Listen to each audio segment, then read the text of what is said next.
खबरदार अगर तू दरवाजे से निकली, आला हजरत इमाम अहले सुन्नत मुजद्दिदीन मिल्लत मेरे आला हजरत से किसी ने पूछा था कि हजरत जी बीबी नात पढ़ सकती है?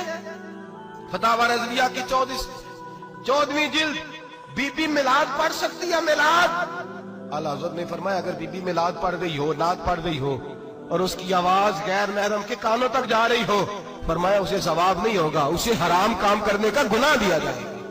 बीबी को मना है, वो नात की आवाज भी औरत का ही नहीं पड़ता, दीन में तो औरत की आवाज का भी पड़ता है। दीन में तो औरत की, हजरत सैयदा ज़ैनब, हजरत फातिमा की वो लख्ते जिगर जो मैदान करबला में इमाम हुसैन बराबर की शरीक रही सैयदना इमाम हुसैन के साथ। याह्या बिन मोइन कहते हैं मैं 15 साल तक हजरत ज़ैनब का पड़ोसी रहा हूं। 15 साल, घर बराबर होता है ना, बंदा बीबी देख ही लेता है। वो बीबी कभी पर्दा डाल के जा रही है दवाई लेने, कभी नजर आ ही जाती है। कहते 15 साल में सैयदा फातिमा की बेटी का पड़ोसी रहा हूं, मैंने कभी बुरके में छुपी हुई ज़ैनब भी नहीं देखी, बुरके में छुपी हुई ज़ैनब भी कभी नहीं देखी। हजरत अब्दुल्ला बिन जाफर तैयार जनाबे अली मुर्तजा के भाई थे, उनके बेटे के साथ इनका निकाह हुआ था, बीमार हो गई। तो हजरत अब्दुल्ला कहने लगे ज़ैनब चल तुझे हकीम के पास ले जाऊं, तबीब के पास ले जाऊं। तो हजरत ज़ैनब कहने लगी आप जाइए मेरा हाल बता के दवाई ले आइए।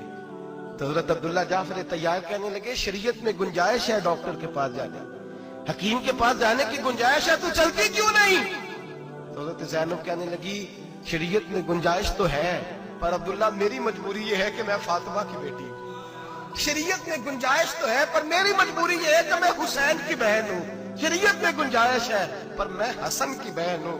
शरीयत में बड़ी गुंजाइश है पर लोग मुझे मोहम्मद अरबी की नवासी कहते हैं। गुंजाइश तो है पर मैं नहीं ना निकल सकती, इसलिए कि जितना कोई अपने आप को दीन के करीब जानता है उतना उसके पैरों में शरीयत की जंजीरें ज्यादा होती हैं। तो जनाब सैयदना अब्दुल्ला कहने लगे अगर तू पर्दा कर गई, अगर तू चली गई, तो फरमाने लगे ये तो अल्लाह की मशीयत है, तू दवाई ला दे ताकि मैं खा लूं, और अगर मैं चली गई तो मैं अपनी माँ से जाके कहूंगी कि अम्मा सारी तकलीफें मैंने छाती पे बर्दाश्त की हैं पर मैंने तेरे पर्दे पर आंच नहीं आने दी। मेरे भाई ये उसवा नूर है, ये उसवा हसना है, ये हमें सिखाया जा रहा है। मेरे हबीब करीम की बीवियों का ये हाल था, बीवियों का अपने घर के आंगन में हजरत आयशा सिद्दीका, हजरत सौदा जनाब हफ्सा अपने सेल में जब बैठती थी ना तो दीवार की तरफ मुंह करके बैठती थी, दीवार के साथ लग के दीवार की तरफ। बीबियां अपने घर के अंदर भी दीवार की जानिब मुंह करके बैठती थी। लोग पूछती, बीबियां पूछती कि अपने घर में भी दीवार को मुंह करने का मतलब? कहती हो सकता है कुछ छत पे चढ़े अचानक नजर पड़े, तो हम चाहती हैं फिर भी हमारा चेहरा नजर ना आए उसे, फिर भी हमारा चेहरा नजर। हम अपने घर के अंदर भी पाबंद रहती हैं कि हमारे चेहरे नजर ना आए। खुदारा बड़े पैसे जिंदगी में लुटाए हैं, 1000 1500 बुरके पे भी खर्च करो, वो घर ले जाओ, वो अम्मा को भी दो, बहन को भी दो, बीवी को भी दो, उसको कोई ये पहन ले। इसलिए कि जब तो हजरत फातिमा के तरीके का पर्दा करेगी तो तेरे आंगन में सैयदा ज़ैनब की तरह की बेटियां पैदा होंगी, वो उस सुन्नत पे चलने वाली बेटियां तेरे आंगन में आएंगी। खुदारा मेरे भाई आज ये नियत करो, ये इरादा करो और अपने घरों को पर्दे का पाबंद बनाओ।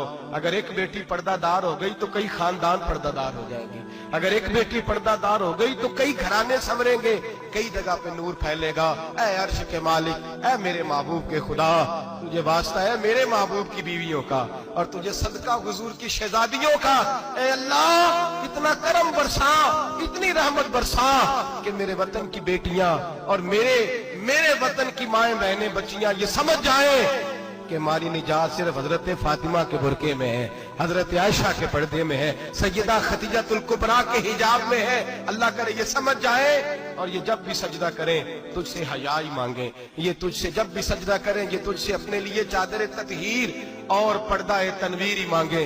अल्लाह करे मुझ बेअमल की मुंह से निकले हुए लफ्ज किसी के दिल में तासीर बन के उतरे और फिर दुनिया के अंदर ये रिवाज आम हो कि हर कोई पर्दा करे, हर कोई बापर्दा हो जाए। ऐ अल्लाह तू तासीर नाजिल फरमा, ऐ अल्लाह तू अमल की दौलत नाजिल फरमा, ऐ अल्लाह हमारी बेटियों को इज्जत की चादर अता फरमा, हमेशा मिदहत खैरुल अनाम में गुजरे। दुआ है ये उम्र दरूद सलाम में गुजरे। आखिर